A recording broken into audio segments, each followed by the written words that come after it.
Hello, folks. I'm Detroit Miracle. Yes, and indeed.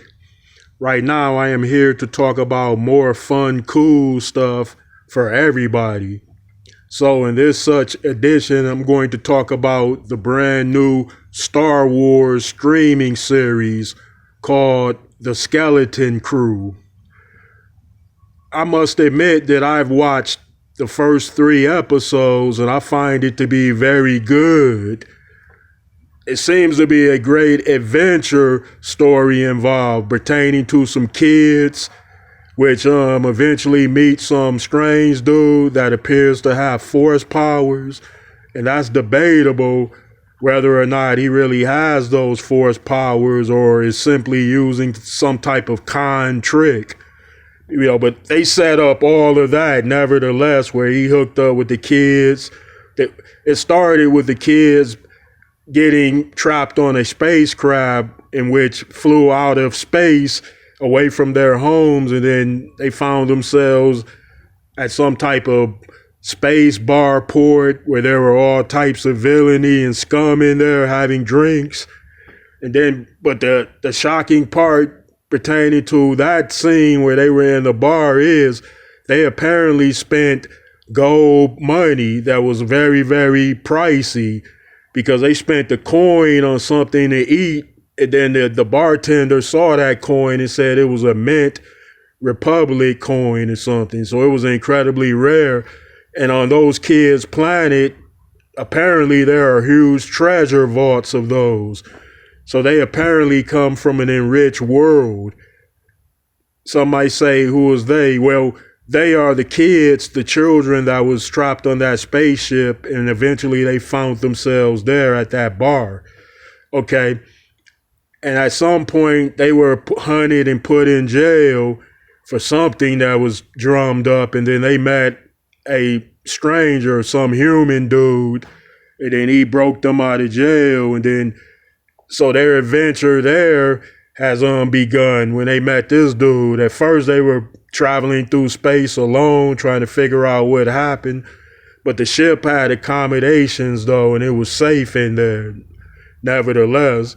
So now they hooked up with this guy and they're going off on he's trying to get them home.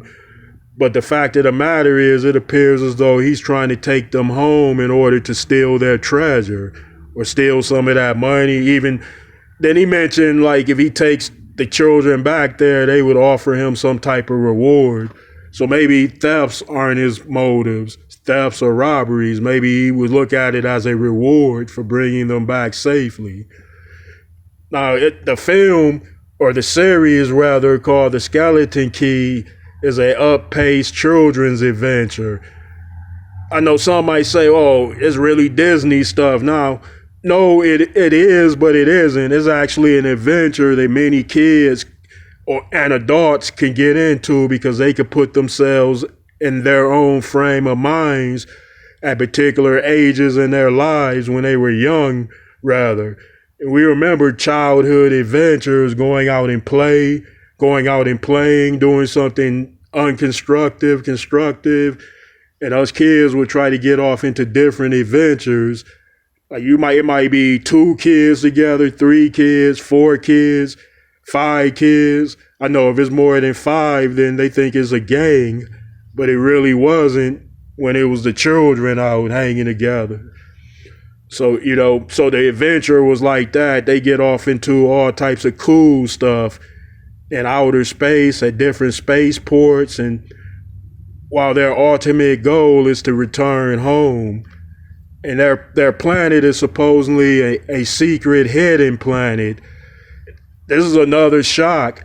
Even the Empire didn't know about that planet. It was off the radar. So they said there were Republic planets that they put off the radar, in which were kept secret for some kind of reason. So supposedly that's one of those such worlds that even the Emperor and Darth Vader was unbeknown of. Yeah, so well, I'm waiting to see what happens over the course of the next episode or two. Then I'll return and talk about it a bit more. Yeah, so I want you to check it out. if you like and see what you think about it. Right now, I give it an A plus. Yeah, I give it an A plus. But let's see what happens during the next course of the next few episodes that come up. All right, folks. I'd appreciate it if you would give me those likes, comments, and please subscribe to me, Detroit Miracle. Thank you.